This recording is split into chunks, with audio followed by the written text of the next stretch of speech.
Hey guys, welcome back to Electrical Car Repair Live. Thank you guys for watching and subscribing to the channel. Today will be super helpful video guys to any of you having a Kia Sportage, Kia Sorento guys, and you need to remove or replace coolant temperature sensor on a 2.4 GDI engine. Stay with us, we'll explain where it's located and how to do that guys.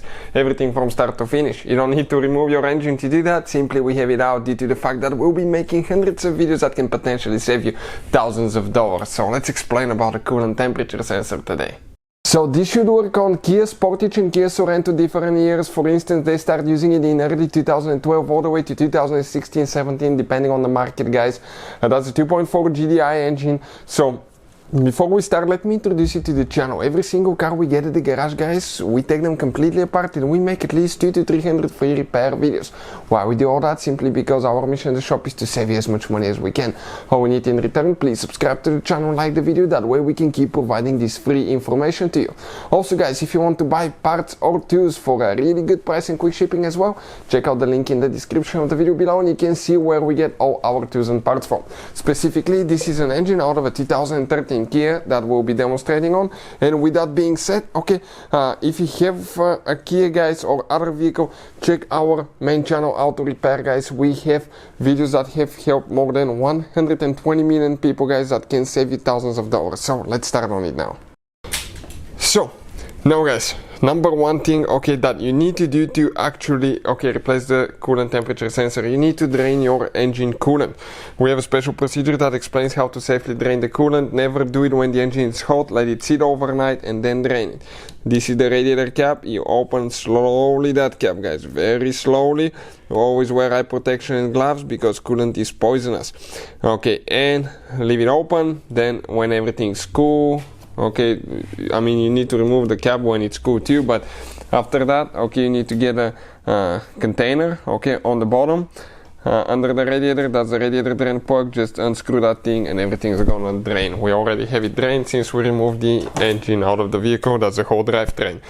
Before we start guys, many of you have been asking us to recommend diagnostic tool that we recommend. This is the one right here. We'll put the link in the description of the video below for your convenience. Check it out. You can find more about the tool, the current price and the functions.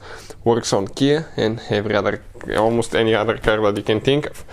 So now number one thing, okay, that we need to do guys, right here we need to remove upper engine cover. You just grab and pull it. It attaches with 4 bushings, okay, to the upper, okay, to the upper valve cover, okay, right here.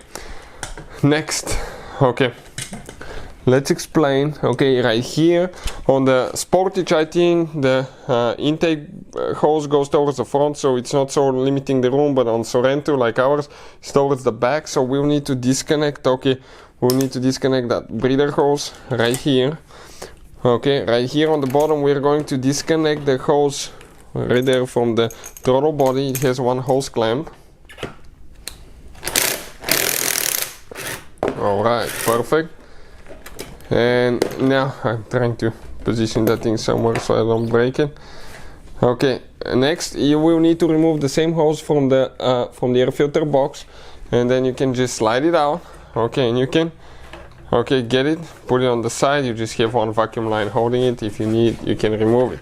And if you come right here on the right side of your engine, check it out where we are, towards the right side, that's the thermostat housing right here. That sensor is a coolant temperature sensor guys. So with the coolant being drained, you pull that metal spring out. Careful because it can fly away. You don't want to lose it because you have to reuse it.